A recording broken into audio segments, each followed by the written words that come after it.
4월 20일 오늘의 말씀은 출애굽기 9장 1절에서 12절입니다. 여호와께서 모세에게 이르시되 바로에게 들어가서 그에게 이르라.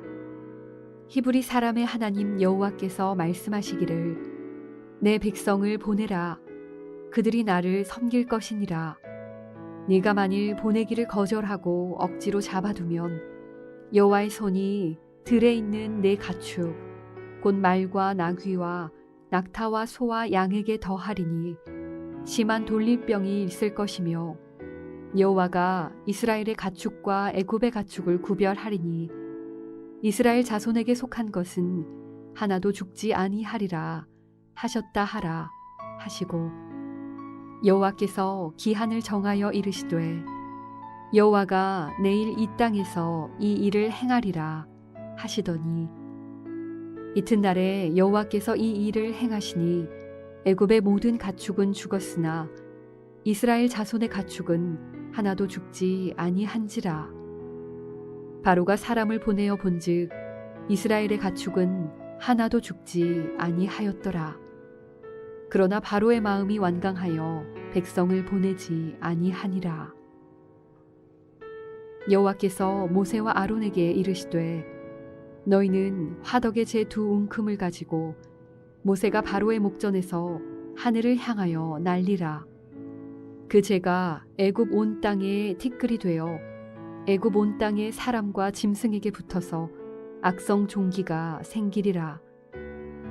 그들이 화덕의 재를 가지고 바로 앞에 서서 모세가 하늘을 향하여 날리니 사람과 짐승에게 붙어 악성 종기가 생기고 요술사들도 악성 종기로 말미암아 모세 앞에 서지 못하니 악성 종기가 요술사들로부터 애굽 모든 사람에게 생겼음이라.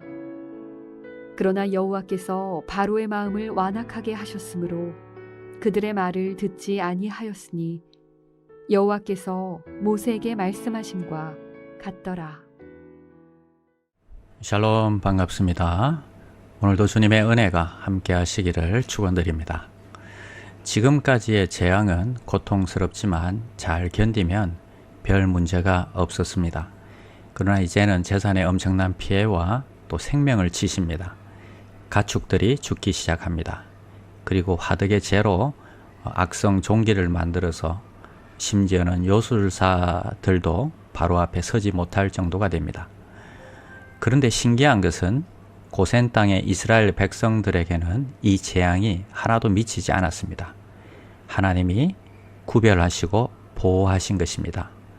그들은 특별한 목적으로 구별하시고 보호하고 또 불러내셨습니다.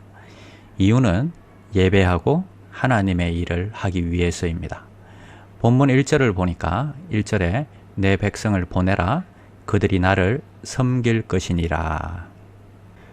하나님의 뜻은 이 백성이 예배하는 것과 또 하나님의 일을 하는 것입니다. 이 일을 위해서 하나님의 백성을 구별하시고 보호하심을 봅니다. 그러나 바로는 여전히 보내지 않습니다. 이유는 내일 본문인 17절에서 교만하여 라고 말씀하십니다. 하나님께 대한 바로의 불순종은 그의 교만함에서 나온 것이었습니다. 개역 개정 성경은 교만이라고 표현하였지만 이전 개역 한글 성경에서는 교만 대신 스스로를 높인다는 뜻의 자고라는 단어를 사용했습니다. 교만은 높여드릴 분을 높이지 않고 자신이 그 자리를 차지하고 스스로를 높이는 데서부터 시작됩니다. 겸손하게 하나님을 높이고 예배하는 자를 하나님께서 지키시고 보호하십니다. 그러나 자신을 높이는 자는 내버려 두십니다. 이것을 우리는 유기라고 합니다. 이것이 가장 무서운 심판입니다. 자기 마음대로 살다가 결국은 멸망하게 내버려 두시는 것입니다. 지금까지 자연재해와 비교할 수 없는 코로나19라는 엄청난 재난을 거치면서 우리는 얼마나 인간이 무능한지를 깨닫고 있습니다. 이런 가운데 하나님을 인정하고 예배하며 섬기는 자와 또 여전히 바로처럼 자신을 높이고 하나님을 인정하지 않는 자들을 우리는 보게 됩니다. 하나님은 그 고난 가운데 유기하십니다. 그대로 멸망하게 내버려 두십니다. 돌이킬 수 없는 이 시련의 때에 하나님이 우리에게 기대하시는 것은 하나밖에 없지 않겠습니까? 하나님을 인정하고 예배하며 돌아오는 것입니다. 오늘도 주님을 인정하는 귀한 하나님의 백성들이 되시기를 축원드립니다. 기도하겠습니다. 하나님 감사합니다. 오늘도 좋은 날 주심을 감사합니다. 이 코로나의 고난을 통해서 모든 주의 백성들이 하나님 앞에 돌아오게 하여 주시옵소서. 오늘도 예배하는 마음으로 하루를 살게 하여 주시옵소서. 예수님의 이름으로 기도드립니다. 아멘.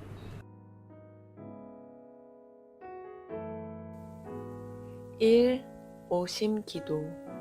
하루 5번 마음을 다해 드리는 기도.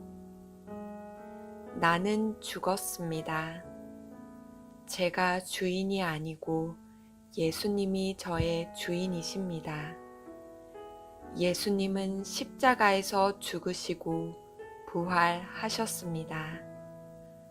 부활하신 예수님을 가슴으로 만나서 따라가며 간증합니다. 사랑하는 가족과 함께 영광스런 승리를 노래합니다. 나는 죽었습니다. 제가 주인이 아니고 예수님이 저의 주인이십니다. 예수님은 십자가에서 죽으시고 부활하셨습니다. 부활하신 예수님을 가슴으로 만나서 따라가며 간증합니다. 사랑하는 가족과 함께 영광스런 승리를 노래합니다. 나는 죽었습니다. 제가 주인이 아니고 예수님이 저의 주인이십니다. 예수님은 십자가에서 죽으시고 부활하셨습니다. 부활하신 예수님을 가슴으로 만나서 따라가며 간증합니다. 사랑하는 가족과 함께 영광스런 승리를 노래합니다. 나는 죽었습니다. 제가 주인이 아니고 예수님이 저의 주인이십니다. 예수님은 십자가에서 죽으시고 부활하셨습니다. 부활하신 예수님을 가슴으로 만나서 따라가며 간증합니다. 사랑하는 가족과 함께 영광스런 승리를 노래합니다. 나는 죽었습니다. 제가 주인이 아니고 예수님이 저의 주인이십니다. 예수님은 십자가에서 죽으시고 부활하셨습니다. 부활하신 예수님을 가슴으로 만나서 따라가며 간증합니다. 사랑하는 가족과 함께 영광스런 승리를 노래합니다.